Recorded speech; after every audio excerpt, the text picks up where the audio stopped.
যদি তোমার হাত পা নাক চেপে ধরি তুমি দম নিতে পারবে না। পলাতক শেখ হাসিনা, ফাঁসিবাদী শেখ হাসিনা, খুনি শেখ হাসিনা খুন এবং হত্যাকাণ্ডের আসামি।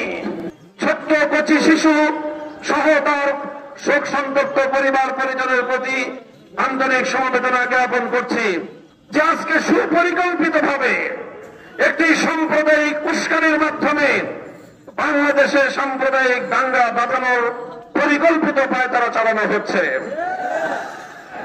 শহীদ সাইফুল ইসলাম আলিফের হত্যাকাণ্ডের ঘটনা নির্মম, শুধু বর্বর নয় বরং ঘৃণ্য এক হত্যাকাণ্ড।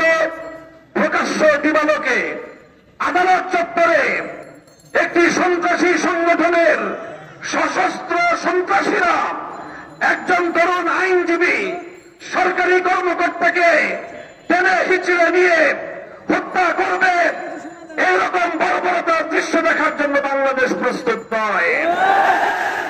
বাংলাদেশ আজ অগ্নিগর্ভ, বাংলাদেশের প্রতিটি মানুষের হৃদয়ে আজ রক্তক্ষরণ হচ্ছে। বাংলাদেশের অন্তর্বর্তীকালীন সরকারকে আমরা বলতে চাই, মানুষের এই ক্ষোভ, মানুষের হৃদয়ের রক্তক্ষরণকে আপনারা বুঝবার চেষ্টা করুন এবং যে সকল হত্যাকারী হিসেবে চিহ্নিত ঘাতকদেরকে গ্রেফতার করা হয়েছে তাদেরকেই শুধুমাত্র বিচারের আওতায় আনলে চলবে না।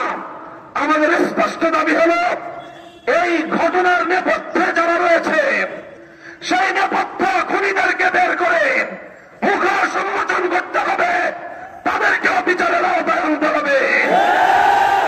শহীদ আলিফ হত্যাকাণ্ডের জন্য ইস্কনের স্পষ্ট মদতদাতা খুনি শেখ হাসিনাকে আসামি করে তার রেসপন্সিবিলিটি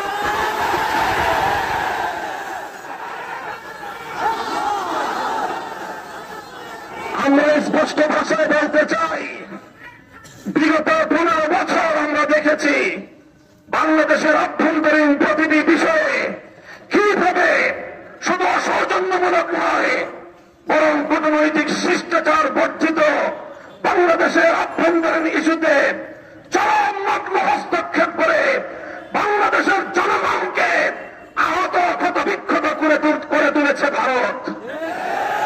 আমরা ভারত রাষ্ট্রের বাংলাদেশ নীতির তীব্র সমালোচনা করছি। ভারতকে আমরা স্পষ্ট বার্তা দিতে চাই, বাংলাদেশ নীতি পরিবর্তন করো, তোমরা বাংলাদেশ নীতি পরিবর্তন করো। 20 কোটি মানুষ তোমাদের বিরুদ্ধে রাজপথে নামবে। বাংলাদেশ থেকে ভারতের কূটনৈতিক সম্পর্ক ছিন্ন করার জন্য দেশের মানুষ বাধ্য হবে। আমরা স্পষ্ট ভাষায় বলতে চাই, আইন শৃঙ্খলা রক্ষাকারী বাহিনীকে আমরা বলতে চাই, চিন্ময় কৃষ্ণ দাস তার তৎপরতার দ্বারা কথা দিবালোকের পরিষ্কার, সে ভিনদেশী গুপ্তচর হিসেবে ভূমিকা পালন করছিল। বারবার সে তার সেই প্রভুর দেশে গিয়ে সেখান থেকে নির্দেশনা নিয়ে এসে বাংলাদেশের অভ্যন্তরে নৈরাজ্য সৃষ্টি করবার পায়তারা চালিয়েছে। দিনের পর দিন, মাসের পর মাস প্রশ্রয়ে আশ্রয়ে থেকে ভারত এবং আওয়ামী লীগের যৌথ প্রযোজনায় ইসকন তৈরি করা হয়েছে। এই ইসকনকে নিষিদ্ধ করার মধ্য দিয়ে আওয়ামী লীগ এবং ভারতকে স্পষ্ট বার্তা দিতে হবে, বাংলাদেশ তোমাদের ষড়যন্ত্রের কাছে মাথা নত করবে না। আমরা জীবন দেব, আমরা লড়াই করব, বাংলাদেশের গৌরব রক্ষা করব, রক্ষা করব।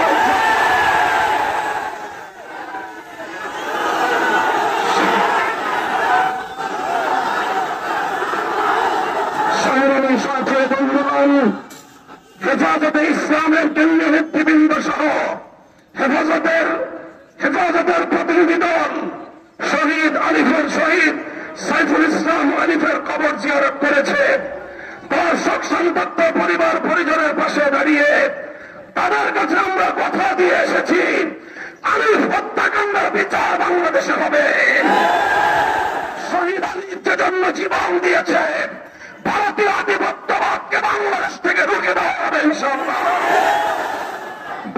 যদি এখনো বাংলাদেশের মানুষের পালস বুঝতে ব্যর্থ হয়, বাংলাদেশের মানুষের বিপ্লবী ক্ষমতাকে যদি ভারত নেগলেক্ট করবার চেষ্টা করে, অসম্মান করবার চেষ্টা করে, ভারত তুমি খান হয়ে যাবে, টুকরো টুকরো হয়ে যাবে। পার্শ্ববর্তী কোন একটি দেশের সঙ্গে তুমি সুসম্পর্ক রক্ষা করতে পারোনি। প্রতিটি রাষ্ট্রের অভ্যন্তরীণ বিষয়ে হস্তক্ষেপ করে তুমি সার্ক অঞ্চল থেকে তুমি এক করে হয়ে গিয়েছ। তোমার পাশে কোন দেশ নাই। চারপাশ থেকে আমরা ক্ষুদ্র শক্তিগুলো যদি তোমার হাত পা নাক চেপে ধরি, তুমি দম নিতে পারবে না। বাংলাদেশের বুকের উপর দিয়ে তোমার সেবাদাসীকে বসিয়ে তুমি একতরফাভাবে একটার পর একটা চুক্তি করে বাংলাদেশ বিরোধী সকল স্বার্থকে ধ্বংস করে একতরফা ভারত সকল স্বার্থ নিয়ে গিয়েছে। বাংলাদেশের বিরুদ্ধে ভারতের বিগত 15 বছরের সকল ষড়যন্ত্রকে আমরা নিন্দা জানাই এবং আবারও স্পষ্ট ভাষায় ভারতকে বাংলাদেশ নীতি পরিবর্তনের আহ্বান জানাই। আমি বলতে চাই, পলাতক শেখ হাসিনা, ফাঁসিবাদী শেখ হাসিনা, খুনি শেখ হাসিনা খুন এবং হত্যাকাণ্ডের আসামি, বাংলাদেশের বন্ধু রাষ্ট্রের দাবি করে তুমি বাংলাদেশের এই খুনি আসামিকে মাসের পর মাস তুমি প্রশ্রয় দিচ্ছ। আবার এখন তোমার কোলে বসে সে বাংলাদেশের ইসকনের পক্ষে সাফাই গায়। বাংলাদেশের মানুষকে এতটা দুর্বল ভাবলে ভুল করবে ভারত। অতীতে আমাদের অনেক ঐতিহ্য রয়েছে, ইতিহাস রয়েছে। আমরা ছোট হতে পারি, আমরা ভীরুকা পুরুষের দল নয়। যদি আমাদের উপর যুদ্ধ চাপিয়ে দাও, যদি আমাদেরকে এভাবেই তুমি এক